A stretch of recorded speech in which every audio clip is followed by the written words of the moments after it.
Hello and welcome to the news on NTA International. I am Mina Daniels. Let's begin with the headlines. Department of State Services and Nigeria Police Force apprehend 20 suspects in connection with hacking of 2025 UTME results. Nigeria and Slovakia strengthen partnership in defense. Just as Russia and Ukraine begin prisoner swap, Russia launches massive attack on Kyiv.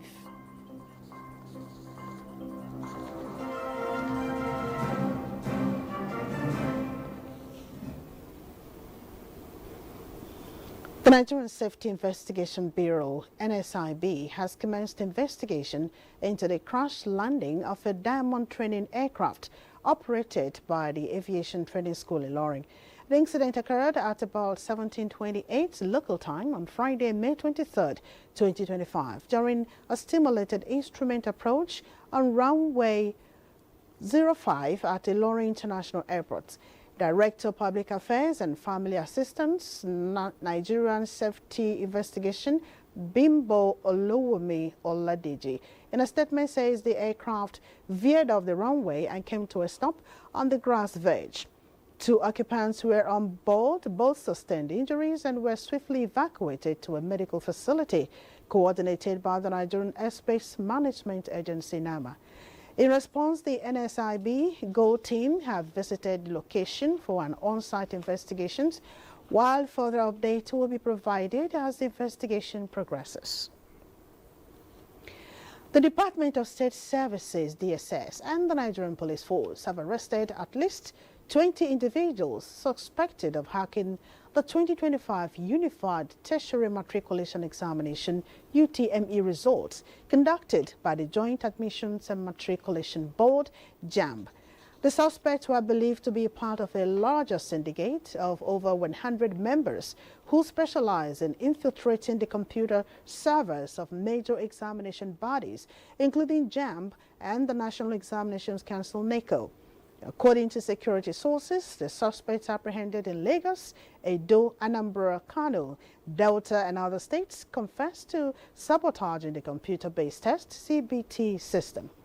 Investigators say their aim was to undermine JAMB's credibility and discourage the continued use of CBT for WAEC and NACO examinations. The syndicate is reported to have exploited loopholes in the system to alter results and gain undue advantage. Preliminary findings further revealed that some private school proprietors were involved, helping to manipulate scores for special candidates who paid between 700 and 2 million naira. Despite the breach, authorities confirmed that no evidence of complicity has been established against the 7 JAMB officials who supervised the affected CBT centers. The Nigerian Police Force, through Interpol NCB Abu Dhabi, has successfully secured the extradition of a Nigerian fugitive from the United Arab Emirates on Friday, May 23, 2025. A statement by the force notes that the suspect is a subject of an Interpol Red Notice following a thorough investigation into a case involving obtaining money by false pretense, forgery, and money laundering. The statement adds that the case began in July 2023 after an Abuja-based international businessman reported being defrauded by the suspect, who posed as a shipping agent. The suspect allegedly secured a $307,500 contract for the shipment of 10 luxury vehicles from the UAE to Nigeria, receiving full payment through a third-party account belonging to the victim, who is based in Kano. The funds were later linked to money laundering operations in Dubai. The suspect then issued a forged bill of lading and disappeared. He was arrested in Dubai on April 15, 2025, and has now been returned to Nigeria to face prosecution at the Federal High Court. Meanwhile, the Inspector General of Police, Kayode Egbetokun, has expressed gratitude to the Dubai Police, Interpol SCB Abu Dhabi, and the Nigerian Consulate General in Dubai for their support, assuring them of the force's commitment to international cooperation in tackling transnational and financial crimes. The Chief of Defense Staff, General Christopher Musa, is in Slovak Republic to discuss issues bordering on military training, capacity building, acquisition of equipment, technology transfer, including modalities to enhance military hardware production capabilities. Nigeria military delegation led by Chief of Defense Staff, General Musa Christopher, arrived in Slovakia and was received by Slovak Chief of Defense Staff, General Daniel Zemeko, and other senior officials. Both leaders emphasized deeper collaboration to tackle security challenges and improve military readiness. The CDS appreciated Slovakia for its support and highlighted opportunities for joint defense industrialization. General Zemeko applauded Nigeria's resilience and regional security leadership and pledged continued support. The engagement marked a significant milestone in Nigeria-Slovak defense relations, paving way for long-term strategic cooperation. But breaking the silence and amplifying voices on the dangers of obstetric fistula, gynecologists and patients insist are the most effective ways to end the condition. And this report, Elizabeth Amorit, looks at prevention and treatment to reduce prevalence of mortality as nations raise advocacy. Obstetric fistula, a serious childbirth injury characterized by an abnormal opening between the vagina and another organ, like the bladder or rectum. Medical experts say it is caused by prolonged and obstructed labor, where there is no access to a cesarean section. This leads to tissue damage and a fistula, which can cause constant leakage of urine or feces. Women with fistula often experience chronic inconvenience, leading to social isolation and stigma. In Nigeria, the prevalence of obstetric fistula is estimated at 3.2 per 100 births. Reducing the death toll from this condition informed this awareness work. Precious shares her experience. In 6 years, I can't even control it. We can be having a very serious conversation here, and then you just be like, put. I can't control it. It's not my fault. I can't control it. But then Bashir Foundation came in, paid for the surgery, and I'm fine. Organizers of the walk believe the move is a global call to action to reduce the suffering of women living with obstetric fistula. You tell a woman to come to the hospital, and then she comes to the hospital, there's no doctor on ground to take care of her. There's always one concern or the other, so there's still so many things to do, to put in place for us to be able to achieve what we need to achieve. Between 12 to 15, rape, those are the ones that cause this obstetric fistula. CS can cause obstetric fistula too. And to prevent it, we have, is treatable, one, and is repairable. Ending obstetric fistula, they say, would significantly improve maternal health. Elizabeth Omori, NTA News. And apartment buildings in Kyiv are in ruins after massive Russian drone and missile strike wounded 15 persons on Saturday. Let's join Kola Mohammed for details. The strike comes after the first stage of major prisoner swap between Russia and Ukraine. The Air Force in Ukraine said it downed 6 ballistic missiles and 245 attack drones, adding that Kyiv was the main target overnight. Firefighters battled blazes after an overnight Russian drone attack on Kyiv, while other parts of Ukraine have welcomed prisoners of war freed in a major prisoner swap. This area is searching the rubble for survivors and possibly salvage of personal belongings. The Air Force in Ukraine said this strike came hours after Russia and Ukraine completed the first stage of major prisoner swap. Russia and Ukrainian ministries of defense both showed footage of returned former prisoners of war. They sent joy across the country, only for Kyiv to be thrown into a desperate deadly situation by an overnight bombardment from Russia. Kula Muhammad, NTA News. At least 7 Sudanese migrants found dead after their vehicle broke down and left them stranded for days in the Libyan desert. Kula Muhammad again tells us more. The ambulance service official who spoke to newsmen said the car was carrying 34 Sudanese when it broke down after crossing Libya's border from Chad to a desert path often used by smugglers. He said the victims ran out of food and water and were discovered after 11 days. The survivors were almost about to die. They were severely dehydrated and exhibiting signs of distress and trauma, with such circumstances, and given that they witnessed the dying of some of their co-travelers and knowing that they will be next. The 22 rescued, including 5 children, were transferred to Kufra in southern Libya for further medical checkups.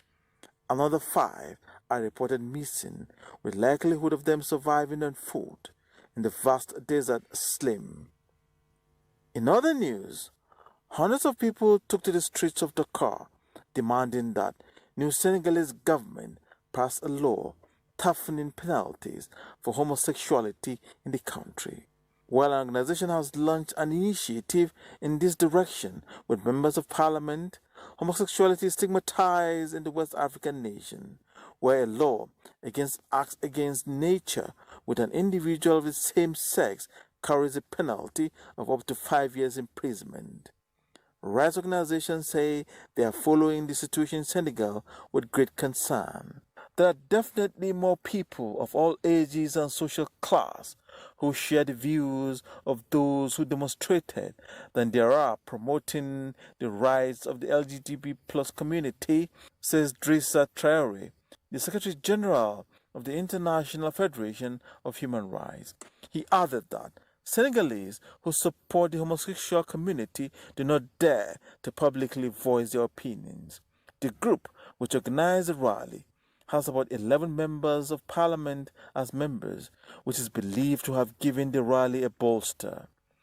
The member of parliament belonging to the group, known as Together We Protect Our Values, tabled a draft law in December 2020, seeking to toughen already severe laws against same-sex relations. The clauses contained in the new law against same-sex interface are considered by many as too harsh, while some say a particular set of people are targeted from onset. Kula Muhammad, NTA News. The European Union's trade chief said the 27-member bloc is committed to securing a trade deal with the U.S. based on respect, not threats. It comes after a U.S. President Donald Trump threatened to slap a 50% tariff on all goods sent to the U.S. from the EU. EU Trade Commissioner Maros Sefcovic said after a call with U.S. Trade Representative Jamieson Greer and Commerce Secretary Howard Lutnick that the EU is fully engaged and committed to securing a deal that works for both sides. Earlier on Friday, Trump expressed impatience with the pace of ongoing EU-US trade negotiations, saying his plan to raise tariffs on 1st June was set. Trump said on social media that discussions with the EU are going nowhere, adding that there would be no tariffs for products built or manufactured in the United States. U.S. government figures show that the EU is one of its largest trading partners.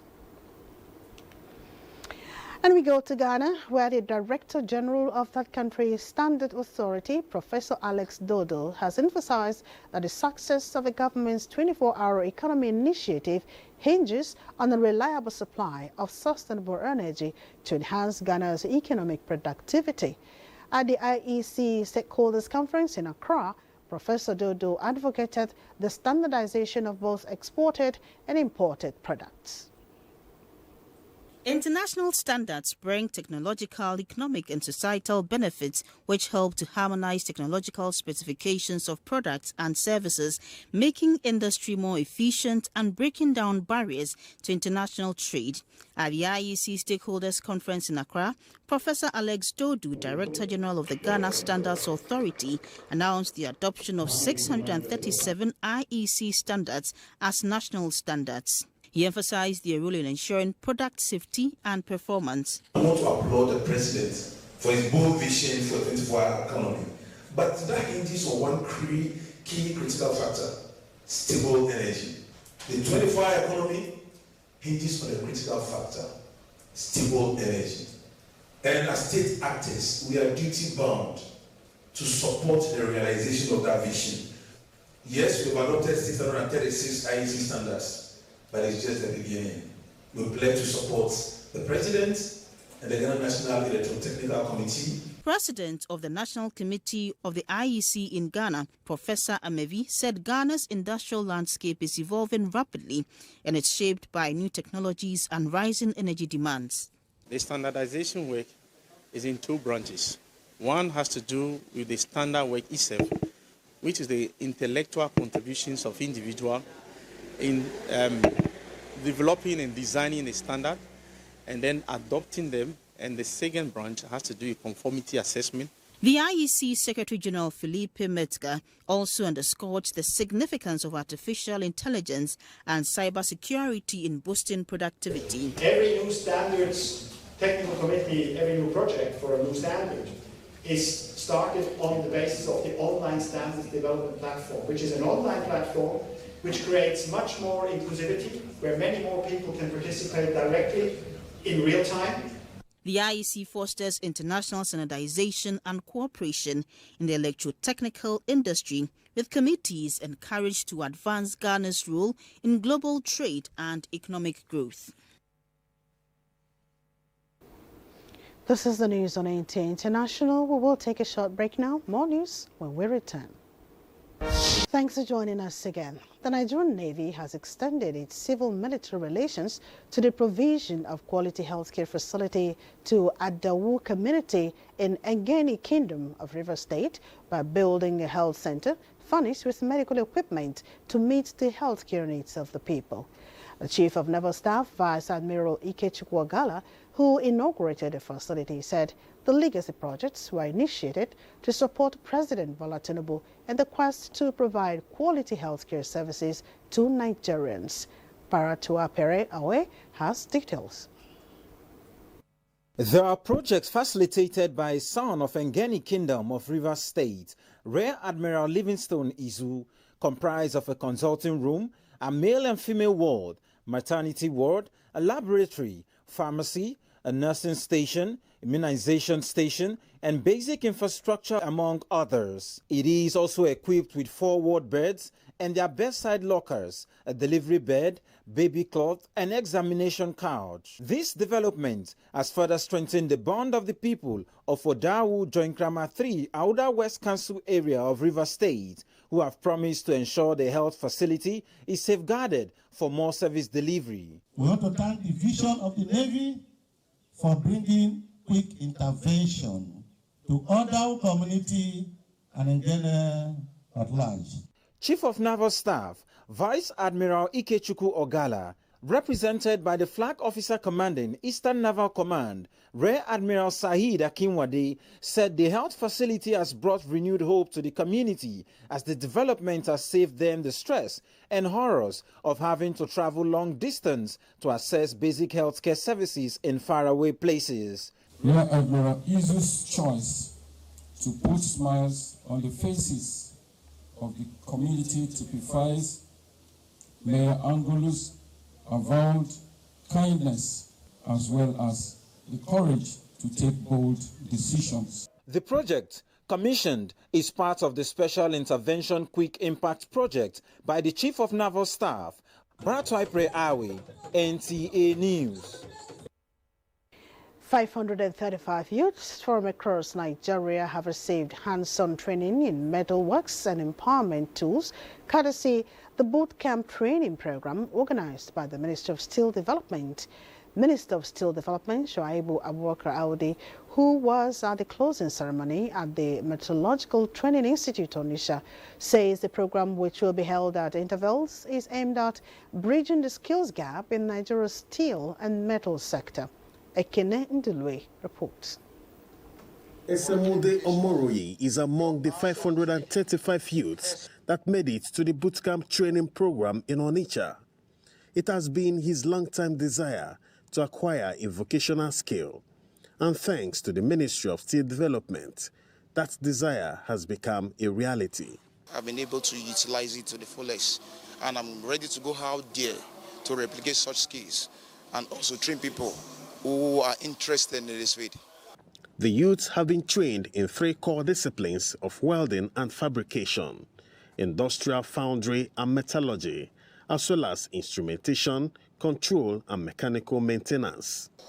For the Minister of Steel Development, the program is a deliberate effort by the President Tinubu administration to build the skill set required to revamp Nigeria's steel sector. The President, under his renewed hope agenda, President Bola Ahmed Tinubu, one of his cardinal objectives is to create employment opportunities for millions of Nigerians, and this is one of the ways to create those employment opportunities. You train them with the required skill set because there's hundreds of thousands of demands for these types of training.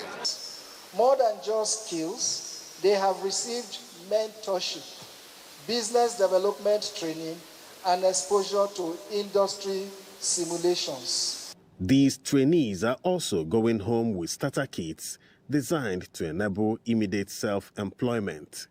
From Onitsha, Ekene Ndulue, NTA News.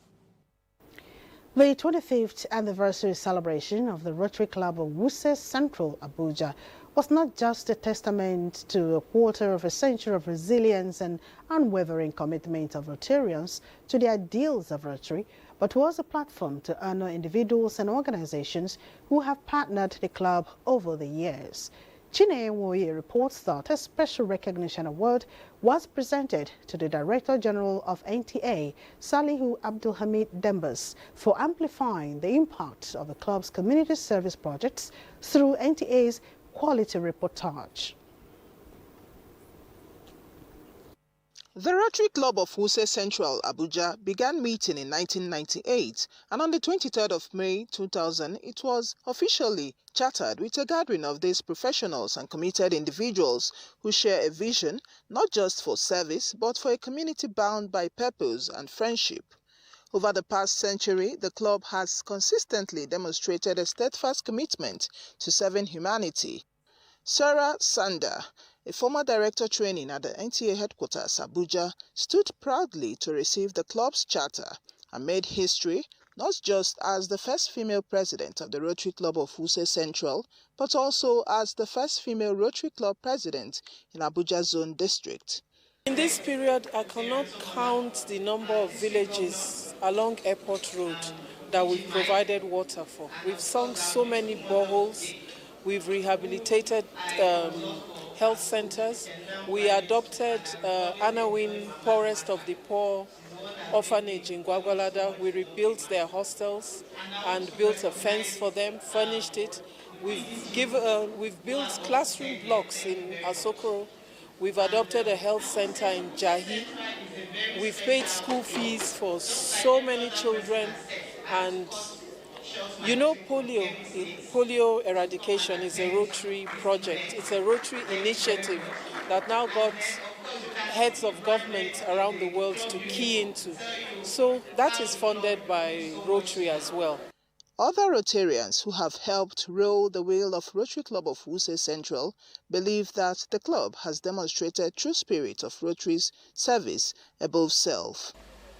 Our club has fostered lasting relationships built on trust, knowledge, and wish to drive positive change, which Rotary is really meant for. The only thing is just try to do what you can do to better the lives of the less able people within your community. The only advantage Rotary does is Rotary gives you that platform so that your range is wider. It was then time to honor individuals and organizations who have partnered this vital organ of the Rotary International in amplifying its impact. Among them is the Nigerian Television Authority. NTA's Director General is here represented by the General Manager NTA International, Ogaya Simon.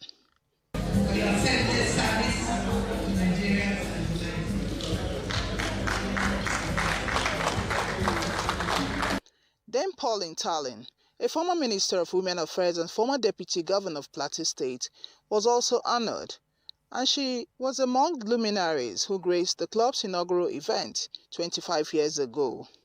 The Rotary Club of Wuse Central have done so much, and I'm so proud of all the members, and I call on all Nigerians to live a life of service to humanity.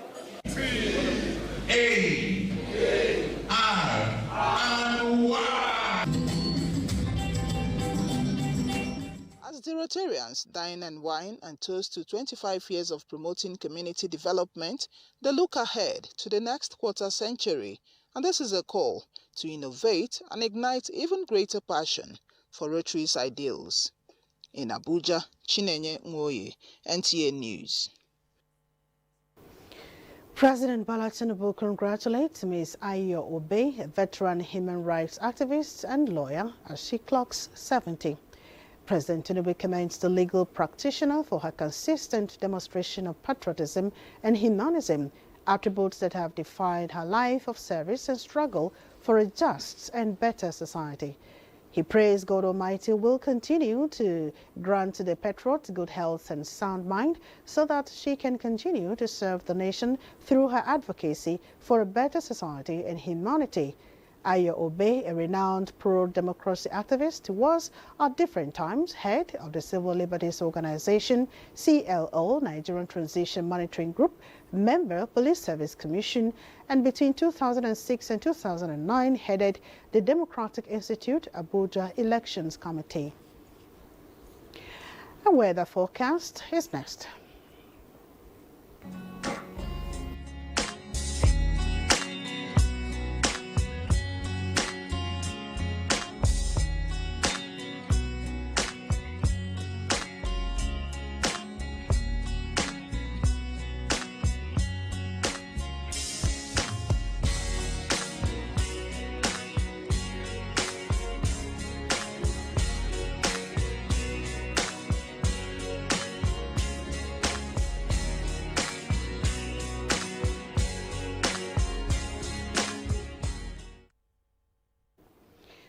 The news ends here. Thanks for your company. I am Mina Daniels.